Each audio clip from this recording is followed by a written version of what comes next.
जोरदार तालियों से हम अनुपम खेर जी का स्वागत करेंगे और मैं मंच पे उन्हें बुलाना चाहूंगा और इस सेशन को आगे बढ़ाएंगी हमारे सहयोगी सैयद सोहेल।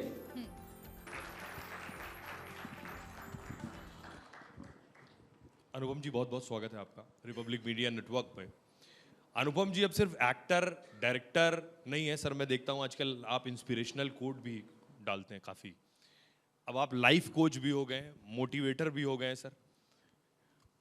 मेरा सवाल आपसे ये कि सर ये आज जैसे अभी मृदुल ने कहा कि कभी भी कुछ भी हो सकता है, तो ये कुछ भी क्या है? मतलब अब आप वाकई लाइफ कोच हो गए, आप मोटिवेटर भी हो गए? सबसे पहले तो मैं आपके सवाल का जवाब देता हूँ, उससे पहले बताना चाहता हूँ कि इस भव्यता को, रिपब्लिक की इस भव्यता को देखकर, इस कॉम्प्लेक्स को देखकर मुझे बहुत अच्छा, बहुत गर्वित महसूस कर रहा हूँ कि हमारे हिंदुस्तान में एक ऐसा इंसान है, एक ऐसी टीम है, अर्नब गोस्वामी उनकी टीम यहाँ बैठे हैं, उनके सब लोग, आप लोगों ने वाकई एक बहुत कमाल की रचना की है। अर्नब, आपने बहुत अच्छा ये बनाया है रिपब्लिक का, इतना बड़ा इंस्पिरेशनल जिसे कहते हैं, आपने ये तरक्की की है। और ये तरक्की मैंने आपकी मुंबई से देखी है। मुंबई में जब रिपब्लिक का ऑफिस था तो उसकी जब ईंट लग रही थी, एक हर हफ्ते में चला जाता था इनको मिलने, मैंने एक शो किया था, तो वहाँ से गुज़रते गुज़रते और फिर कहाँ से गुज़रते गुज़रते कुछ भी हो सकते होते होते आप यहाँ पहुँचे हैं। इसका सिर्फ एक ही मतलब है कि सत्य की हमेशा जीत होती है। सबसे बड़ी बात ये है। अब आपके सवाल का जवाब देना चाहूँगा। ज़िंदगी सब कुछ सिखाती है, और ख़ासकर अगर आप ऐसी ज़िंदगी जियो जहाँ पर आप नाटक ना करो लाइफ को जीने का, बल्कि असली में जियो, तो फिर आपके पास बहुत सारी कोटेशंस हो सकती हैं। बिकॉज़ आप वो कोटेशंस बोल रहे हो जो आपने महसूस की है। और मैं बहुत लकी था कि मैं एक गरीब घर में पैदा हुआ, क्योंकि गरीब घर में पैदा होने से परिवार वाले सब लोग साथ में रहते हैं। और उन दिनों दादा दादी जो थे वो कहानियाँ सुनाते थे, महाभारत की, रामायण की, गीता की, पढ़ाई की, या किसी भी चीज़ की। तो और छोटे शहर में पैदा हुआ तो सपने देखने का भी बहुत ज़्यादा अवसर मिलता था। छोटे शहर में बहुत ज़्यादा सपने इंसान देखता है। और मैं अपनी लाइफ को हमेशा अपनी ऑटोबायोग्राफी के हिसाब से देखता हूँ। जैसे मैं अभी आपसे बात कर रहा हूँ, मुझे लग रहा है कि ये बात आज से 1 साल बाद में इसका जिक्र करूँगा। So I look at my life from a cinema point of view, and this is not only when I came into movies, this is also जब मैं शिमला में रहता था, जब मैं कुछ भी नहीं था, मैं बहुत ही पुअर स्टूडेंट था पढ़ाई में, कुछ खेल कूद में भी नहीं अच्छा था, पर पता नहीं मुझे क्यों लगता था कि मुझे कुछ बनना है और मैं कुछ बनूंगा। और मेरे को प्रभावित करती थी किताबें। मैंने पहली किताब पढ़ी थी मैक्सिम गोर्की की माँ। मेरे चाचा जी हैं, अभी भी हैं, प्यारेलाल जी, उन्होंने मुझे वो किताब दी थी। उन दिनों वो रशियन लिटरेचर की किताबें हिंदी में ट्रांसलेट होती थी। जब मैंने मैक्सिम गोर्की की माँ किताब पढ़ी, मदर, उसका ट्रांसलेशन पढ़ा, तो मुझे लगा कि किताबों में जो ख़जाना है वो कहीं भी नहीं है। और आप यकीन नहीं करेंगे, 2006 से पहले जो अनफॉर्चुनेट वो जो क्लाउड बर्स्ट हुआ था जिसमें मुंबई में बाढ़ आई थी, उससे पहले मेरे पास 14,000 किताबों की अपनी एक कलेक्शन थी। फिर वो हमारे ऑफिस में पानी बह गया तो काफ़ी सारी किताबें उसमें बह गई। तो किताबों से इतना कुछ मिलता है सीखने के लिए। सर आपने किताबों का जिक्र किया, लेकिन मैंने कहीं पढ़ा कि आपके किताबों को पढ़ने से मार्क्स बहुत कम थे, 38% मार्क्स थे आपके। बिल्कुल। और आप 37 रुपीज़ लेकर मुंबई आए थे। तो मेरा सवाल आपसे ये कि ये जैसे बहुत से लोग मुंबई, क्योंकि हर रोज हजारों लड़के पहुंचते हैं एक्टर बनने के लिए, आप उनके पास बहुत से एक्सक्यूजेस होते हैं जब वो नहीं कर पाते हैं कुछ। आपके पास कोई एक्सक्यूज नहीं था, एक्सक्यूज आप दे भी सकते थे, लेकिन कौन सी वो चीज थी जो आपको बहुत मोटिवेट कर रही थी कि यार मार्क्स भी नहीं है, पैसा भी नहीं है, ऑप्शन भी नहीं है? भूख, कुछ बनने की भूख। देखिए, मेरे मार्क्स उस पढ़ाई में अच्छे नहीं थे जो मैं करना नहीं चाहता था। मेरे 38% मार्क्स आए ग्रेजुएशन तक, और बट मैं पढ़ नहीं सकता था, मुझे पढ़ना आता ही नहीं था, मतलब मैं I was not interested in studies. पर मैं एक गेम करता हूँ, मैं आज इनके साथ, आपके दर्शकों के साथ एक गेम करना चाहता हूँ, बिकॉज आपने ये 38% की बात कही। यहाँ जितने भी बैठे हैं, आप में से 60% से कितने ज़्यादा लोगों के मार्क्स आए हैं? ज़रा हाथ खड़े करिए। माय गॉड, पूरे ऑडिटोरियम के हैं? अच्छा, 70% से ज़्यादा कितने लोगों के आए हैं? ये क्या कर रहे हो आप, ऐसे पढ़े लिखे लोगों को लेकर आए हो? 80% से कितने लोगों के आए हैं? फिर भी आप ऑडियंस में बैठे हो, मैं यहाँ बैठा हूँ मंच पर।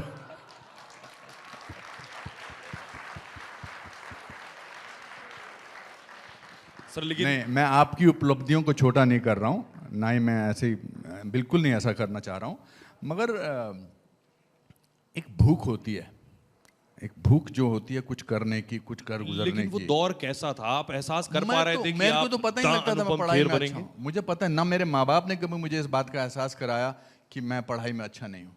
बिकॉज मेरे फादर जो थे वो क्लार्क थे फॉरेस्ट डिपार्टमेंट में, उनकी पूरी ज़िंदगी बेचारों की इसी में निकल गई थी। वो 8 बजे निकलते थे और 8 बजे वापस आते थे कि 14 लोगों के घर, लोग परिवार को उनको बड़ा करना है।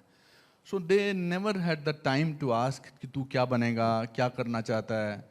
मैं IAS ऑफिसर बनना चाहता था। अभी विक्रांत थोड़ी देर पहले यहाँ बैठे थे, मैं 100 क्वेश्चन आए थे जिसमें टिक करने, मैं सिर्फ 3 क्वेश्चंस को टिक मार्क कर पाया था, वो भी मैंने बिकॉज अब कुछ तो करना था तो मैंने ऐसे कर दिया था। But I think I had, cinema हमारे वहाँ पर बहुत दिखाते थे, जैसे गणपति के दिनों में मुंबई में दिखाते हैं, तो मैं वो जब सिनेमा देखता था, मैंने फिल्म देखी थी उपकार, मनोज कुमार साहब की, दिल एक मंदिर, 2 आँखें 12 हाथ, वो फिल्में देख के मुझे लगता था ये वर्ल्ड बड़ा कमाल का है। नया नया आज़ाद हुआ था हिंदुस्तान, मैं हिंदुस्तान से 8 साल छोटा हूँ और हम दोनों एक साथ बड़े हैं। और आप और अर्नब गोस्वामी की डेट ऑफ बर्थ भी सेम है। हाँ, मैं भी 7 7 मार्च हूँ, अर्नब गोस्वामी 7 मार्च है, तो महानता हम लेके चले थे। तो आई थिंक बिकॉज जब आप प्लान नहीं करते हैं चीज़ें, लेकिन आप छोड़ना नहीं चाहते हैं, तो फिर आपको कोई ताकत रोक ही नहीं सकती है। मेरे फादर ने बड़ी अच्छी बात कही थी कि failure is an event, never a person. तो जब फादर ने 14 साल के बच्चे से ये डर निकाल दिया था कि भैया फेल हो जाओ तो कोई बहुत बड़ी बात नहीं है, it's all right to fail, और 37 रुपये की जहाँ तक आप बात लेके गए थे, देखिए इसीलिए मुझे सब चीज़ें याद है। मैं 3 जून 1981 को लखनऊ से मुंबई पहुँचा था अपनी किस्मत आजमाने के लिए, और 37 रुपये थे मेरे पास। और इन पिछले 43 ईयर्स में मैं यहाँ आपके साथ बैठा हूँ, मुझे कभी गरीबी का एहसास हो ही नहीं सकता। मेरे बुरे दिन में लगते हैं, मुझे लगता है कि 37 रुपये तो ज़्यादा कमाया है मैंने। So I don't feel poor in any sense. मैं 2004 में ऑलमोस्ट बैंकरप्ट हो गया था, क्योंकि मैं टीवी टाइकून बनना चाहता था, मैं कुछ करना चाहता था, मैंने उधार लेना शुरू कर दिया। मैं पूरे 100 साल के खेर खानदान में अकेला ऐसा इंसान था जिसने 10,000 रुपये साथ में देखे थे। सो जब आप, मैंने इसे सच्चाई, नॉट नेसेसरली सच्चाई बोलने वाली सच्चाई, सच्चाई की ज़िंदगी जीते हैं ना, तो आपको किसी बात का डर नहीं रहता है, ऐसा मुझे महसूस होता है। लेकिन सर आप बॉलीवुड नहीं हॉलीवुड तक भी पहुंच गए, और आप साथ साथ और ये वो भी भी कहते ये हैं, तब जब ये मैं भी कहते हैं मेरी अंग्रेजी ठीक नहीं। यार आपने बड़ा अच्छा रिसर्च किया, मैं आपको मैं वेरी हैप्पी। आपका केवल हेयर स्टाइल ही साफ सुथरा नहीं है, आपकी सोच भी साफ सुथरी है। हाँ, मैं हिंदी मीडियम स्कूल से आया हूँ। वो विक्रांत ने भी एक डायलॉग बोला था कि पढ़ाई में तो पास हो जाते हैं, ये सच है। मेरे साथ तो बहुत हमारे साथ होता था। हिंदी मीडियम स्कूल वालों को अंग्रेजी मीडियम स्कूल की लड़कियां बिल्कुल नहीं देखती हैं, बिल्कुल भाव नहीं देती हैं। और मेरे DAV स्कूल के आसपास सिर्फ लड़कियां, ये इंग्लिश मीडियम स्कूल की ही लड़कियां होती थी। बट अगेन बिकॉज फेलियर का डर नहीं था, I decided that I can do English language films. मेहनत ही करनी है ना, तो सिर्फ अगर मेहनत ही करनी है तो कुछ भी हो सकता है। तो मैं उठता था, मैंने बेंड इट लाइक बेकम मेरी पहली फिल्म थी। उसके बाद मैंने, जब कोविड से पहले मैंने न्यू एम्स्टर्डम करके एक सीरीज़ किया था अमेरिका में। I was playing a neurologist. मैं न्यूरोलॉजिस्ट बोलने में भी मैंने कुछ 10 बार रिहर्सल की है। आपके सामने अभी आने से पहले मुझे लगा आप पूछ लेंगे तो बताना पड़ेगा। नहीं, लेकिन जो बात आप कह रहे हैं, इस तरह जब आप काम करते हैं तो हम कई बार हिंदी में सोचते हैं और फिर उसके बाद हम इंग्लिश में बोलते हैं, तो ये परेशानी होती है उस दौरान? हाँ हाँ, मैं तो अभी भी, आपको क्या लग रहा है मैं हिंदी में क्यों बात कर रहा हूँ? लेकिन सर हाँ, हर हिंदी मीडियम स्कूल का, और खासकर मैं, मेरे 5th स्टैंडर्ड में हमको ABCD सिखाई गई थी, 5th स्टैंडर्ड में। तो जब मैं नेशनल स्कूल ऑफ ड्रामा का कोर्स करके बॉम्बे पहुंचा, तो मुझे लगता था हर इंसान जो है मुझसे ज़्यादा कम जानता है, लेकिन क्योंकि अंग्रेज़ी में बोल रहा है लोग उसकी बात सुन रहे हैं और मैं नहीं सुन रहा हूँ। फिर मैंने उन्हीं चाचा जी को, आज वो बड़े खुश होंगे कि मैंने उनका 2 बार नाम लिया है, उनको मैंने कहा चाचा जी मुझे अंग्रेज़ी बोलनी कैसे आएगी? तो उन्होंने कहा बेटा कोई भी लैंग्वेज सीखने के लिए उसके लैंग्वेज में बोलना ज़रूरी है। तो मैंने मुंबई में डिसाइड कर लिया कि मैं 4 बजे से लेकर 6 बजे तक सिर्फ अंग्रेज़ी में बात करूँगा। तो मेरे सारे दोस्त भाग जाते थे और बोलते थे आ गया अभी अंग्रेज़ी में बात करेगा। सो अगेन फेलियर का डर नहीं है तो फिर आप कुछ भी कर सकते हैं। लेकिन सर आप ऑल्सो वन मोर थिंग, मैं अपने आप को बहुत सीरियसली लेता नहीं हूँ। लोग वो फूक के कदम रखते हैं जो अपने आप को बहुत सीरियसली लेते हैं, that's why they remain mediocre. मुझे अपने आप को सीरियस लेने का दिल ही नहीं करता है। मैं यहाँ बैठता हूँ, मुझे लगता है कि अब मैं अपनी खासियतें नहीं गिना रहा, अब मैंने बहुत सारे अवार्ड्स जीते हैं, पद्मश्री है, पद्म भूषण है, पर मुझे लगता है मैं अभी भी वो शिमला का बिट्टू हूँ जो हिंदी मीडियम स्कूल में पढ़ता था। सो दैट मैं अपना बोझा अपने कंधे पर लेकर नहीं चलता। यही वजह है कि मैंने आपकी रील्स देखे, आप आम लोगों से भी बात करते हैं, किसी ठेले वाले से बात कर रहे हैं, एक कंघी वाला मिल गया आप उससे भी बात कर रहे हैं, और फल वाला मिल गया उससे भी बात कर रहे हैं। ये कनेक्ट है, मैंने ये बाकी एक्टर्स में नहीं देखा। ये आपका कनेक्ट इसलिए है क्योंकि आप सबको थोड़ा आपने यहाँ बुलाया है, सिर्फ मुझे बुलाया है। और नहीं, मेरे ख्याल से आप फिल्मों में रहने से कभी कभी ये भ्रम हो जाता है कि मैं अपने आप को थोड़ा सीरियस लेता हूँ। हम पूरी ज़िंदगी कोशिश करते हैं कि लोग हमें पहचानें। मैं बहुत कम कोशिश करता हूँ कि लोगों से फ़ोटो ना खिंचाऊँ और फ़ोन ना बजे, ये ना हो। पर और फिर जब हम मशहूर हो जाते हैं तो हम डार्क ग्लासेस पहन लेते हैं ताकि हमें कोई ना पहचाने। बेवकूफ़ इंसान, तू पहचानने के लिए एक्टर बना है और फिर डार्क ग्लासेस पहने और इधर भागे। मुझे तो अच्छा लगता है कि मुझे लोग पहचानते हैं। मैं फ्लाइट में बैठा होता हूँ मुझे सोचता है कि साथ वाला बैठा इकोनॉमिक टाइम्स पढ़ रहा है, ये अपने आप को कितना सीरियसली ले रहा है, हैं? और मैंने डोसा मंगाया और ये सब खाना मंगाया, इसने कहा ब्लैक कॉफ़ी और an orange juice for me please, thank you very much, yes I will not have. And he is ignoring this so called Bollywood actor because he does not see Hindi movies. और फिर उसको लगता है कि अभी दिल्ली आने में सिर्फ 20 मिनट रह गए हैं तो अभी मुझे इनसे कुछ बात करनी चाहिए। और फिर इतना बेवकूफाना सवाल पूछते हैं, going to Delhi? So person who takes himself seriously is the funniest person, is the most comical person. That is the truth. Sir लेकिन आपको देखिए इतना सीरियसली लिया, मैंने भी वो खबर चलाई कि आपकी तस्वीर लोगों ने नोट पर छाप दी। हाँ, देखिए मेरे साथ ही हो सकता है कि कुछ भी हो सकता है। अब भैया उन चोरों को और कोई फोटो नहीं मिली, बहुत सारे गंजे हैं, मैं ही रह गया था क्या? पर चूंकि मेरी ऑटोबायोग्राफी में, रिपब्लिक के शो में आपका ये सवाल आना जरूरी था, इसलिए मेरी किस्मत में लिखा था कि ऐसा होगा। मैंने तो इंसिडेंट्स बनाए हैं, ये अपने आप बने हैं। तो मुझे काफी मेरी माँ ने मुझसे पूछा कि कहीं तूने तो नहीं करवाया ये? मैं क्या बात कर रही हूँ माँ, मैं ऐसा क्यों करवाऊंगा? बट है ये सच बात है। और मतलब वरना मेरी तस्वीर क्यों होगी 500 रुपए के नोट पे गांधी जी की जगह? गांधी जी की जगह अनुपम खेर की तस्वीर। सर आपने देखा तो आपका रिएक्शन क्या था? बड़ा खुश हुआ मैं। मैंने एक और किस्सा मिल गया बताने के लिए।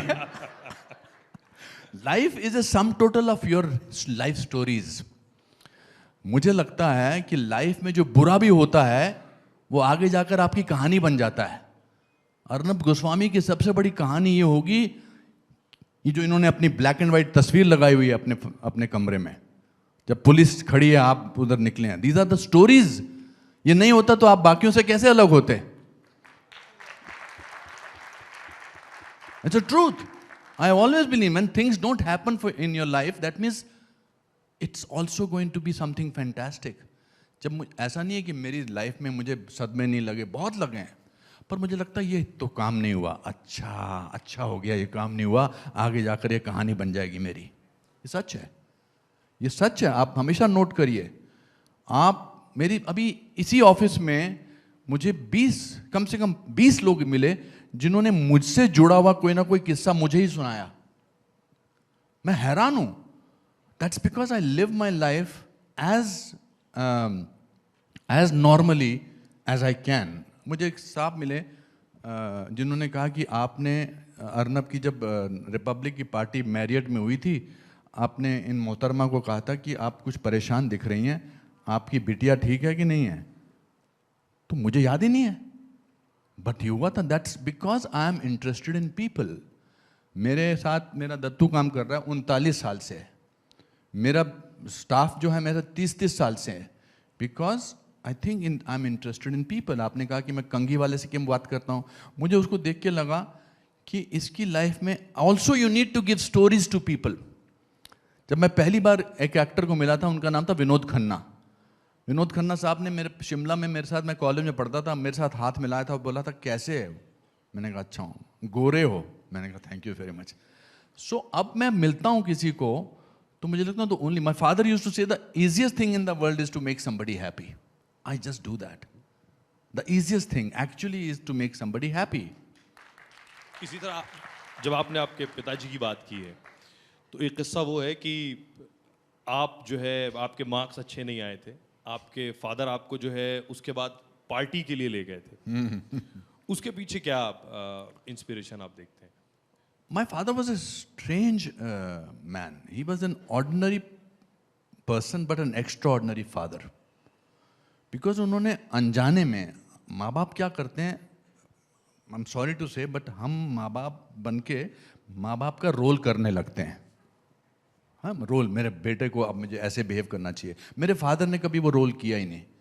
तो मेरा वो किस्सा जो आप जिसके बारे में आप बात कर रहे हैं, हमारे शिमला में दो कहानी है इस पहलू के. एक रेस्टोरेंट है अल्फ़ा रेस्टोरेंट. वो अल्फ़ा रेस्टोरेंट थोड़ा पॉश रेस्टोरेंट था, जिसमें मैं, मेरे पिताजी, मेरी माताजी और मेरा छोटा भाई 6 महीने में एक बार जाते थे. और बाकी क्योंकि हमारा 14 लोगों का परिवार साथ रहता था, तो हमारे लिए वो एक दिन दिवाली से बड़ा होता था, होली से बड़ा होता था, न्यू ईयर से बड़ा होता था, क्योंकि हम 4 सदस्य अपने इमीडिएट परिवार के साथ में बैठते थे. और हमारा फिक्स्ड होता था, पिताजी मटन समोसा, पाइनएप्पल पेस्ट्री और एस्प्रेसो कॉफ़ी मंगवाते थे. और फिर जब बिल आता था तो 50 पैसे टिप दे देते थे. ये एक कहानी का. दूसरा कहानी का ये पहलू था कि जब शिमला में 10th स्टैंडर्ड में आप एग्ज़ाम देते थे तो आपको 11th में प्रमोट कर दिया जाता था और 2 महीने बाद रिजल्ट आता था. अगर आप फेल हो गए 2 महीने बाद तो फिर आपको वापस 10th में आना पड़ता था. वो बेइज्जती का सबसे बड़ी पराकाष्ठा थी, मतलब हाइट थी. तो ये अभी हम अल्फ़ा रेस्टोरेंट में 2 महीने पहले जा चुके थे. अब मुझे पता था कि अब 4 महीने बाद जाना है. तो एक दिन पिताजी आए 3 बजे के करीब स्कूल में और बोले छुट्टी करते हैं तेरे लिए. मैंने कहा पिताजी छुट्टी करवा रहे हैं? मैंने कहा ठीक है चलते हैं. तो जब रिज पे आए हम, रिज मैदान पे, तो बोले कहाँ चलेगा? मुझे लगा अभी अल्फ़ा जाने में तो 4 महीने बाकी हैं. तो मैंने कहा नथू स्वीट्स चलते हैं. कहते नहीं अल्फ़ा चलेगा? मैंने कहा हाँ चलेंगे. अच्छा. तो वहाँ जब हम पहुँचे तो मुझे लगा अब ये यहाँ पर उन 3 चीज़ों में से एक ही चीज़ मंगवाएंगे. मगर उन्होंने अपने लिए भी और मेरे लिए भी मटन समोसा, पाइनएप्पल पेस्ट्री और एस्प्रेसो कॉफ़ी मंगाई. तो मैंने कहा क्या हो गया, आप इतना सब कुछ कैसे मंगा रहे हैं? आपकी लॉटरी निकली है, आपकी ये प्रमोशन हो गई है. बोले नहीं खाओ. जब बिल आया तो 50 पैसे की जगह उन्होंने 1 रुपया रखा टिप. मैंने कहा पापा क्या हो गया है? कहते मैं एजुकेशन बोर्ड गया था तेरा रिजल्ट पता करने, तू फेल हो गया है. तो मैंने कहा फेल हो गया हूँ तो आप क्या कर रहे हो, ये क्या कर रहे हो? कहते नहीं मैं तेरा फेलियर सेलिब्रेट कर रहा हूँ ताकि ज़िंदगी में कोई कभी भी फेल हो जाए तो हमेशा मटन समोसा, पाइनएप्पल पेस्ट्री और एस्प्रेसो कॉफ़ी मंगा सकता है. So he was not a very intellectual kind of a person, but this basic thing made me feel so liberated, so amazed that I just did not ever have this fear of failure. अब कोई डर नहीं है. आपका पिता के साथ रिश्ता कैसा था? मैंने ये भी सुना कि हम बस बेस्ट फ्रेंड थे. बेस्ट फ्रेंड थे. बेस्ट फ्रेंड थे. He was my best friend and literally एक दिन मेरे को उन्होंने बड़ी अच्छी बात कही थी. 2 बातें बताऊंगा मैं उनके बारे में. 2012 में उनकी डेथ हुई थी, 10th of February 2012. और उससे 2011 में मैं उनके साथ महाबलेश्वर जा रहा था, मेरी किसी फिल्म की शूटिंग थी. तो उन्होंने मुझसे कहा कि खिड़की से बाहर देख रहे थे, मुझे अभी भी याद है गाड़ी में. तो उन्होंने कहा कि तुमने फिल्में कम कर दी हैं, फिल्मों में काम करना कम कर दिया, तुझे ज़्यादा फिल्में नज़र नहीं आता हूँ. तो मैंने सोचा कि मैं उनको बड़ा स्मार्ट आंसर दूंगा. मैंने कहा पापा I am not in the rat race. तो उन्होंने एक पॉज लिया, उन्होंने कहा oh you have left the race for the rats. That was such an amazing thing to see, again empowering thing. And then he fell sick, और वो बहुत बीमार हो गए थे. उनको एक अजीब बीमारी हुई थी कि उनको भूख नहीं लगती थी और प्यास नहीं लगती थी. उनके लिए खाना जो था वो सैंड लगता था उनको, कि रेत है, और पानी जो है वो तेज़ाब लगता था कि एसिड है, तो वो खाते नहीं थे. तो बस डॉक्टर्स टोल्ड देम कि अभी हम इनको घर ले जाइए. तो मैंने अपने भाई को बोला था कि अगर कुछ होगा, इमरजेंसी होगी तो मुझे बुला लेना. तो मैं डेविड धवन साहब के बड़े बेटे रोहित धवन की शादी पे गोवा एयरपोर्ट पहुंचा बॉम्बे से. तो मेरे भाई के मैसेजेस आए, he wants to call you. तो मैंने सीधा फ्लाइट पकड़ी और मैं वापस पहुंचा. तो he was very frail, he had no energy, no, बिल्कुल कोई एनर्जी नहीं थी. तो उनके यहाँ पर एक कागज़ पड़ा हुआ था और एक पेन पड़ा हुआ था. और उन्होंने, मेरे भाई राजू ने कहा कि तुम कुछ कहना चाहते हैं आपसे. तो उन्होंने ऐसे कागज़ लेके मुझसे छुपा के लिखने लगे. उनकी आंखों में एक चमक थी और वो लिखते रहे, बहुत देर तक लिखते रहे, because he did not have energy to right.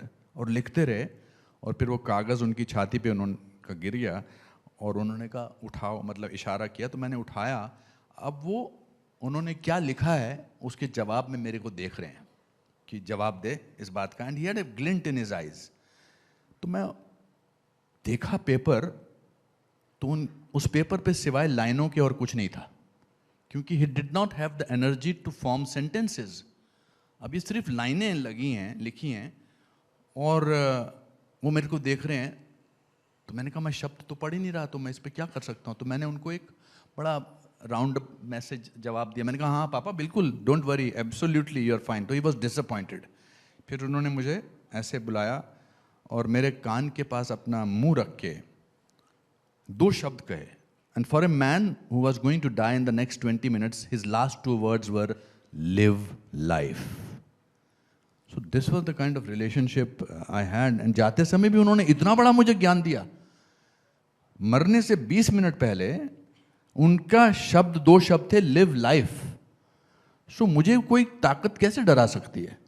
इसलिए आपने रॉक बैंड उसके बाद मंगाया.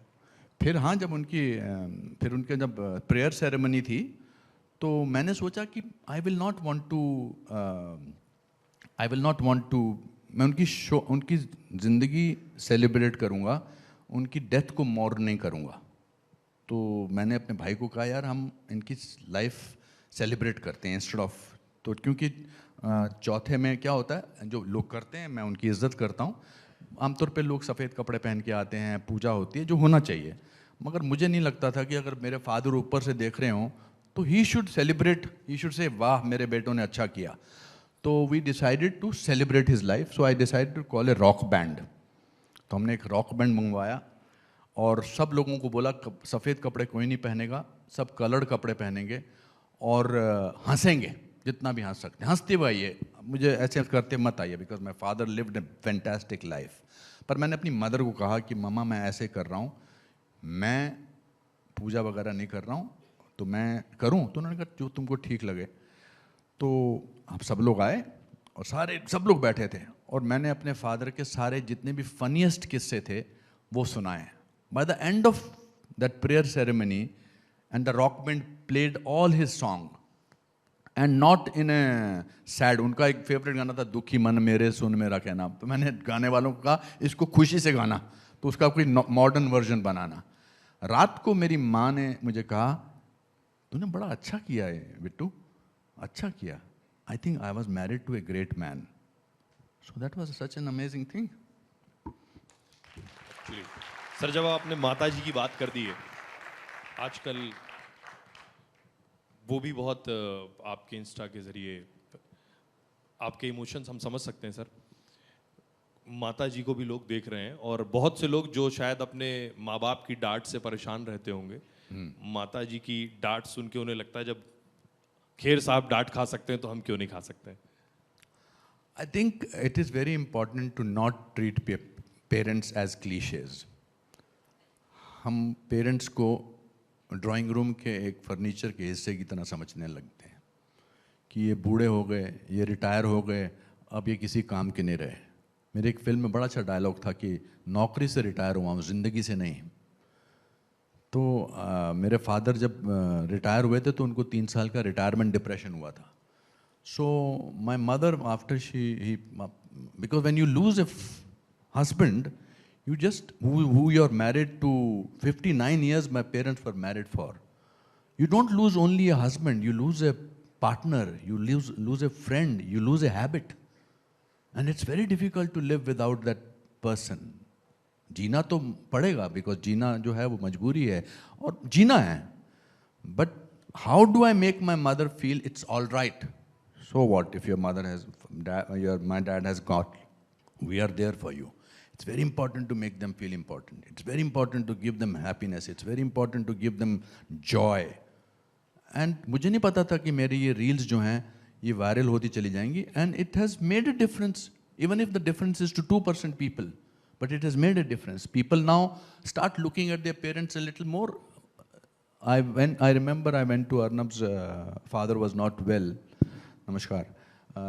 And I went and I understand this emotion. सब लोगों को ऐसा करना चाहिए. I think मेरे father एक बकवास गंदा सा stupid सा joke रोज सुनाते थे मेरे सारे दोस्तों को. मैं बाहर उनको कहता था सारे दोस्तों को, अंदर जाके ऐसे हंसना जैसे पहली बार सुन रहे हो. मेरा हम embarrass होते हैं. Mom, don't talk like that. Dad, don't talk like that. Rubbish, idiots. इन लोगों ने तुमको पैदा किया और ये जो बंदा तुम्हारा दोस्त बना ये 6 महीने पहले बना है. You want to make your parents look smaller in front of this somebody or some friend of yours who has come for become your friend for 6 months. मेरे फादर एक stupid joke, मैं सुनाता हूँ क्या joke सुनाते थे. Let me dedicate this joke. Joke ये था कि एक आदमी साइकिल से नीचे आ रहा था और पुलिस वाला खड़ा था, शाम का वक्त था और पुलिस वाले ने उसको रोका कि अरे तुम्हारी साइकिल पे लाइट नहीं है. तो आदमी चिल्लाया, आगे से हट जाओ, इसमें ब्रेक भी नहीं है. अब एक बार तो ये जोक पे हंस सकता है इंसान, 25 बार थोड़ा हंस सकता है. पर मेरे दोस्त को इंस्ट्रक्शन थी हर बार हंसना है.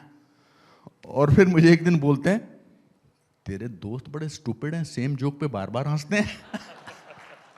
So I think, I think it's important. You have to fight the cliches of life. समाज जो है आपको महसूस कराना चाहता है कि आप भीड़ का हिस्सा हों, बिकॉज उससे वो कंफर्टेबल महसूस करते हैं कि मैं भी ऐसा ही हूँ, मैं भी इनके जैसा हूँ, मैं भी उसके जैसा हूँ. बट अगर आप भीड़ से हटोगे तभी आप एक्स्ट्राऑर्डिनरी से एक्स्ट्रा से एक्स्ट्राऑर्डिनरी बनोगे, ऐसा मुझे लगता है. सर लेकिन अभी कोई रोल ऐसा बचा है जो रोल आप करना चाहते हैं? इसका जवाब तो मैं 30 साल बाद दूंगा. 30 साल बाद देंगे? अभी तो बहुत जल्दी पूछ लिया है सवाल. ये तो बहुत टाइम है, अभी तो शुरुआत हुई है. सर लेकिन शिमला के लोग काफी अच्छा कर रहे हैं. हाँ, एक हमारे पार्लियामेंट पहुंच गई हैं. आपका कोई? हिमाचल की है Kangana. Yes, I am very proud of her, very proud of हर.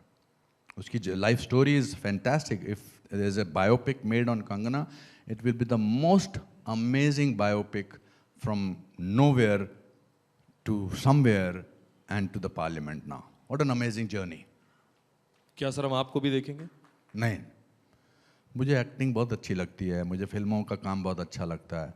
मैं पहले कभी एक बार सोचता था, हर एक को लगता था कि मैं सोचता हूँ. आज मेरे साथ एक फ़्लाइट में आज बड़ा अच्छा किस्सा हुआ. मेरे फ्लाइट में मेरे साथ एक बंदे साहब बैठे थे जिनका saint Columbus, maybe he will hear it, saint Columbus में कुछ 50 इयर्स का यूनियन हो रहा था. तो मुझे बोला, सर दिल्ली का पोल्यूशन देख रहे हैं आप, और चाइना में जो है शंघाई में या पता नहीं कहाँ, शंघाई में पोल्यूशन की रेट कुछ 28 है, यहाँ ये हाल है। मैंने कहा आप कहाँ रहते हैं? Oh I live in Miami and I live in New York. तो मैंने कहा आपको तो कंप्लेंट करने का कोई हक नहीं बनता है। मैंने कहा क्यों? कहता आप तो देश छोड़ के चले गए। मैंने कहा I have a great respect for you but we are just 76-77 year old country. अभी तो हमने शुरुआत की है। 1000 साल तो हमारे ऊपर दूसरे लोगों ने राज किया था। हम 77, 74, 75, 78 साल की टाइम में 5th लार्जेस्ट इकोनॉमी है और 3 लार्जेस्ट होने वाले। तो उनको मुझे पर उनका जवाब क्या आया? I think you should become the president of India. क्यों बोला उन्होंने, मुझे ऐसा समझ में नहीं आया। बट आई थिंक पता नहीं क्या आपका सवाल था, क्या मैंने पूछा आप क्या, हम आपको क्या संसद में नहीं, मेरा नहीं, not that. I think Kiran was in the parliament and she had a good time there and she worked very hard. But मेरा पॉलिटिक्स में I think when you individually speak about the country it's equally powerful. It makes you feel lonely but it's important to speak about your country. तो उसके लिए हर इंसान को politics थोड़ा join करने की ज़रूरत है। पर प्रॉब्लम क्या है कि when you speak about the country people affiliate you with the politics. Necessary नहीं है। अगर आप एक्टिंग नहीं कर रहे होते तो क्या कर रहे होते? तो बिना काम के एक्टर होता। बनता तो मैं एक्टर ही, मुझे और तो कुछ करना आता नहीं है। मतलब बहुत कुछ आता है, मैंने ट्राई किया, मैंने अच्छी 2-3 किताबें लिखी हैं, all of them are best sellers. I produced films, I run an acting school successfully. I am a success story of my failures, if I put it like that. Sir लेकिन आजकल आपकी fitness की बहुत बात हो रही है। जी। अनिल कपूर साहब आपके अच्छे दोस्त हैं, लेकिन सर आजकल लोग आपकी फिटनेस की बात कर रहे हैं कि आप रिवर्स गियर में जा रहे हैं। जी हाँ, बिकॉज मुझे लगता है कि जब तक आप मैं मेहनत नहीं करूँ, देखिए बिना मेहनत करे इस तरह के सवाल नहीं पूछे जाते। वरना आप बोलते हैं कि आप वेट लूज कब कर रहे हैं। I think it's very important to keep reinventing yourself. अपने आप को री इन्वेंट करते रहना चाहिए। आप अपने साथ रहते हैं ना, तो अपने आप को how do you make your self entertaining. तो मैं जब 60 साल का हुआ था कुछ साल पहले, तो मुझे लगा कि आप मुझे नए तरीके से ज़िंदगी जीनी चाहिए, नए तरीके से ज़िंदगी, नए किस्म से रोल करने चाहिए, लीड रोल करने चाहिए। तो जब फिर मैंने वर्कआउट करना शुरू किया, फिर मैंने कहा वर्कआउट का डिस्प्ले करता हूँ मैं अपने सोशल मीडिया पे, ताकि मैं टेंशन में रहूँ हमेशा कि ये अभी मुझे बहुत कुछ खाना ना पड़ जाए, बहुत कुछ करना ना पड़ जाए। But then it was everything paid off. Workout आप पहले भी करते थे 60? नहीं, मैंने कभी जिम के ऐसे देखा भी नहीं था जाके। अभी शुरू मुझे किया? लगता था मेरा दिमाग बहुत तेज़ है, मैं अच्छी एक्टिंग करता हूँ, वर्कआउट की ज़रूरत नहीं। But I think it's very important for everybody to do some kind of exercise. It's great exercise. आपको गुस्सा आता है? मेरे को फ्रस्ट्रेशन होती है, गुस्सा नहीं आता। इनफैक्ट आप मेरी किसी भी फिल्म में देख लीजिए, मैं गुस्सा इज़ द ओनली इमोशन जो मैं बहुत प्योरली नहीं कर पाता हूँ as an actor. This is my weakness as an actor, because गुस्सा according to me is a waste of emotion. गुस्सा also gives yourself a false self of importance, कि मुझे गुस्सा आया, मैं परेशान हुआ, मुझे लगता है कि गुस्से में आदमी बहुत फनी लगता है। ये हिंदी फिल्म का डायलॉग बकवास है जिसमें बोलते हैं कि गुस्से में तुम बहुत हसीन लगती हो। नहीं लगती है, क्योंकि नथने फूले होते हैं, सांस चल जाता है, तुम समझते क्या हो। इनफैक्ट गुस्से में इंसान अगली लगता है, मुझे ऐसा लगता है। 100% गुस्से में इंसान अगली लगता है। आप लाइफ कोच भी हैं, अगर बता सकें कि गुस्सा जब आए तो क्या करें? सांस लो, बहुत ताकत है सांस लेने में। सांस में बड़ी ताकत है। अभी सुधांशु जी कितना अच्छा बोलते हैं, सुधांशु जी तो कमाल का सुधांशु जी के सुन को ऐसा लगता है मैं कितना बड़ा बेवकूफ़ हूँ, मुझे इतनी नॉलेज तो है ही नहीं। सीरियसली कितना अच्छा बोलते हैं वो, कमाल का बोलते हैं। कितनी नॉलेज है एक इंसान के कंप्यूटर में कितनी नॉलेज हो सकती है। कंप्यूटर को भी थोड़ा सा मेल फंक्शन हो जाता है। I am a great admirer of his. Also I have chosen to be happy. You have to make a decision that I will be happy. मैंने डिसीजन लिया था कुछ साल पहले कि मैं खुश रहूँगा, और उसको मैंने 3 महीने प्रैक्टिस किया।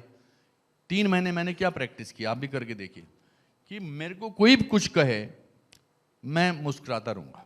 अच्छा ठीक, ओके, तुम बेवकूफ़ नंबर 1। और 3 महीने के बाद प्रैक्टिस तब्दील हो जाती है in habit, I'm not saying it, this is not something so difficult. This is a very easy thing to do. आपने एक शो में कहा था कुछ भी हो सकता है। आपकी लाइफ में वो कौन सा मोमेंट है?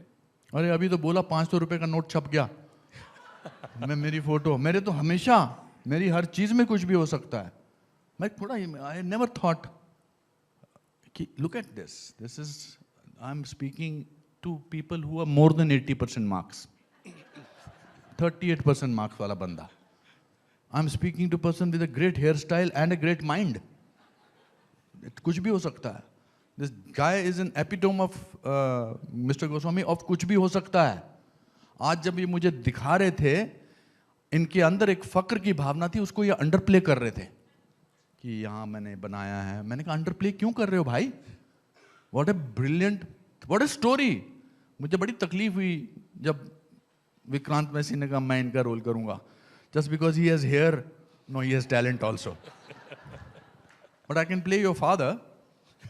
I can start from there. I have to be part of your autobiography whenever somebody makes it. I think life is a great inspiration. Sir लेकिन अभी विक्रांत यहाँ बैठे हुए थे, पिछले कुछ वक्त में हमने बॉलीवुड में बहुत अच्छे अच्छे एक्टर्स देखे, जो नए एक्टर भी आ रहे हैं। विक्रांत हैं, राजकुमार राव हैं। इन नए एक्टर्स को जब आप देखते हैं तो आपको क्या एहसास होता है? कंपटीशन फील होता है, इनसे सीखने को मिलता है, या आपको लगता है ये तो बच्चे सीखने को मिलता है, हमेशा सीखने को मिलता है। Because if you look at them from A point of view, उनका अलग तरीका है, उनका अलग इंटरप्रिटेशन है। मेरे एक्टिंग स्कूल में सबसे ज़्यादा फायदा मुझे हुआ है खोलने का, because I see these young actors and actresses performing the scene in a different manner. I think today's generation of actors is very disciplined, is very hardworking, and unko unfortunately with every film they have to keep proving themselves.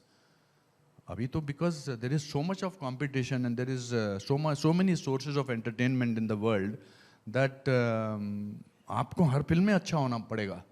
So there are so many, Ranbir Kapoor, आपने जिनके नाम लिए, Vikrant, what a brilliant performance he gave. So I get very inspired by them. तो बॉलीवुड में पहले से ज़्यादा मुश्किल हो गया है न्यू कमर्स के लिए? नहीं, ऐसा कुछ नहीं है. मेरे दादाजी कहते थे बहते हुए दरिया को कोई नहीं रोक सकता. You just don't have to give up. Because if you are talented, if you are honest, and if you are hardworking, no power can stop you. अब तो हमारे, मैं जब एक्टर बनने गया था तो मेरे को अपनी फोटोग्राफ लेके जाना पड़ता था. अब तो there are casting agencies, there are casting directors, there are shows that are there, reality shows are there, singing के शोज आर देयर, कुछ एक्टिंग के शोज हैं. अब अपने आपका खुद का इंस्टाग्राम पेज या आपका खुद का एक्स जो है, it's basically your own show reel. But how long can you sustain? Will you be able to survive for 40 years? That has to be seen. जो एक्टर्स अभी मुंबई पहुंच रहे हैं, जो बात मैंने कही, आप वहीं रहते हैं, ज़्यादा बेहतर जानते हैं कि हजारों युवा पहुंच रहे हैं एक सपने के साथ कि एक्टर बनना है. उसमें से कितनों के पूरे होते हैं ये भी आप जानते हैं, लेकिन क्या करने की ज़रूरत है? जो लोग मुंबई पहुंच रहे हैं, क्या कमी रह जाती है जो कामयाब नहीं होते? Hard work, only hard work. आज मुझे ऐसा लगता है, मैं अपने स्टूडेंट्स को भी बोलता हूँ जो मेरे एक्टिंग स्कूल के हैं, if you work hard and you are honest, you will get your possibility. एक ज़माने में तो आपको एक खास किस्म का दिखना पड़ता था टू बी एन एक्टर. आज आप जैसे दिखते हो वो आपकी स्पेशलिटी है, क्योंकि आपको कोई ना कोई रोल मिल सकता है. मैं जब बॉम्बे में गया था, this is a very dignified bold look, पर जब आप शुरू में बाल झड़ते हैं तो आधे यहाँ से जाते हैं, आधे यहाँ से जाते हैं, आधे यहाँ से जाते हैं. और मैं जाके हर ऑफिस में बोलता था कि मुझे आप एक्टर बनना. तो कहते एक्टर, बाल नहीं है आपके, कैसे एक्टर बन जाएंगे आप? I was a gold medallist from drama school. So मैंने भी सोचा कि मैं कभी जिंदगी में बिना बाल के एक्टर बन के दिखाऊंगा, और नेवर वेयर ए विग. सो इंडिविजुअलिटी रखने के लिए थोड़ा मुश्किल होता है. But now if you look in a certain manner, what ever manner, you have a chance of getting that role. But give up is not the possibility. अभी sir Pushpa 2 आई है. हम ये पिछले कुछ वक्त में देख रहे हैं सर कि साउथ की मूवीज जो हैं वो बॉलीवुड मूवीज के मुकाबले काफी अच्छा कर रही हैं. Of course, because the stories are original. और धरती से ज़मीन से जुड़ी हुई कहानियाँ हैं। थोड़ा सा मुझे लगता है with all my love for Hindi cinema, I am a product of that and I am proud of being part of that. I think हम कूल बनने की कोशिश में कहानी को भूल गए हैं शायद, to be cool. No, I think the success of Kantara, success of Pushpa is a real example of the earthiness is required. The stories from India is required. Sir वक्त खत्म हो रहा है, मैं चाहूँगा आपके साथ कि आप एक शब्द या एक लाइन में जवाब दें। अरे कुछ नहीं। कुछ कुछ बड़ी पर्सनैलिटीज़ हैं, जैसे प्रधानमंत्री Modi. One of the best prime minister of the country. Sincere, unbelievably sincere towards the country. उनको सिर्फ देश का ख्याल है। Amitabh Bachchan. The tallest personality in the Indian film industry. When I say tallest, not physically only, the tallest. Film या theatre? Film या theatre? दो बच्चों में से एक को चुनने को बोल रहे हैं आप मुझे। Theatre. Kiran Kher ji. theater has a magic of live audience. आप बात कर रहे हैं, हंस रहे हैं, रो रहे हैं, इसका मैजिकल है। थिएटर में कोई रीटेक नहीं होता है। किरण खेर जी। डायनामिक, ब्यूटीफुल, निडर, amazing. Arnab Goswami. My hero. Thank you so much, thank you sir. मैं आपको बताना चाहता हूँ, लाइव टीवी है ना ये। जी। आई वाज कॉन्स्टेंटली थिंकिंग, अभी बात करते करते, कि अपने आप को टेस्ट करना बड़ा ज़रूरी होता है एज एन एक्टर। तो मेरा एक सारांश का एक सीन है जो बड़ा आइकॉनिक सीन था, कि वो बीवी प्रधान जाते हैं कस्टम ऑफिस में, और कस्टम ऑफिसर को कहते हैं कि मुझे, या तो वो कहता भैया यहाँ सब लेने आते हैं। वो सीन बहुत बार दिखाते हैं। अगर वो 10 हिंदुस्तान के बेस्ट सीन लिखे जाएं सिनेमा में से, इनमें से एक था। तो मुझे बहुत सारी बार लोग पूछते हैं कि आप 28 साल के थे, आपकी शादी नहीं थी, आपका बच्चा नहीं था, तो आपने वो सीन कैसे किया? तो I would like to try that scene right now in front of the live TV to see whether I still have that in me or not. Unless you put yourself out there, how will you prove that you are not rusted as an actor? बड़ा difficult मैंने पंगा लिया है, मगर लेता हूँ। तो मैं बताना चाहता हूँ आपको कि तो मैंने कैसे किया सीन, क्योंकि मेरे तो ऐसी कुछ सिचुएशन थी नहीं, मैं 65 साल के बुजुर्ग का रोल कर रहा था। तो उस सीन को करने से पहले मैंने भट्ट साहब को एक कहा कि भट्ट साहब एक काम करते हैं, आप कैमरा तैयार रखना, मैं अपनी पीठ इस तरफ करूंगा, और जब मैं तैयार होऊंगा तो मैं ऐसे हाथ से इशारा करूंगा, और आप जो हैं इसका मतलब कैमरा रोल कर देना, and then I will deliver my lines. So what I did was that I stood like this and I thought that यार मेरे माँ बाप ने बड़ी मुश्किल से मुझे यहाँ पर बढ़ा के एक्टर बना के भेजा है, और मेरा कुछ हो नहीं रहा है। मैं रेलवे प्लेटफॉर्म पे सोता हूँ यार, और अगर इस फिल्म में मेरा कुछ नहीं हुआ तो मेरा कुछ भी नहीं होगा। मेरे लिए ये फिल्म का ये सीन बड़ा इम्पोर्टेंट है यार।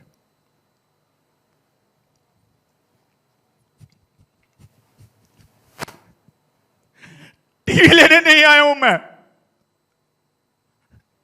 अपने मरे हुए बेटे की अस्थियां लेने आया हूं। एक बाप का अपने बेटी की राख पर कोई अधिकार है या नहीं, या उसके लिए भी मुझे ऊपर रिश्वत देने पड़ेगी? आपके पास इतना वक्त होगा कि मुझे मेरे बेटे की अस्थियां दिलवा दीजिए प्लीज। बस जिंदा है,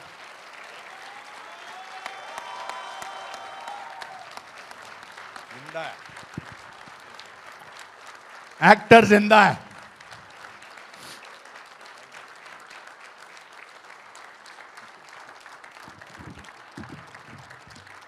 This was a wrong chance to take, but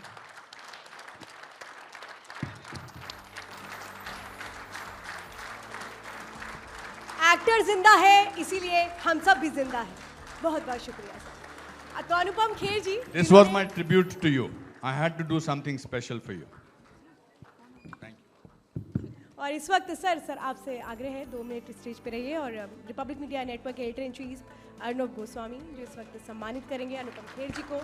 Anupam Kher जी, जिन्होंने कहूँ हमेशा दिल छुआ है और आज एक बार फिर से दिल छुआ, उन तमाम कहानियों को जिन्होंने मजबूती दी, हिम्मत दी अनुपम खेर जी को, उन्होंने हमें बताया हिम्मत, हौसले और उड़ान की एक जीती जागती मिसाल है अनुपम खेर जी।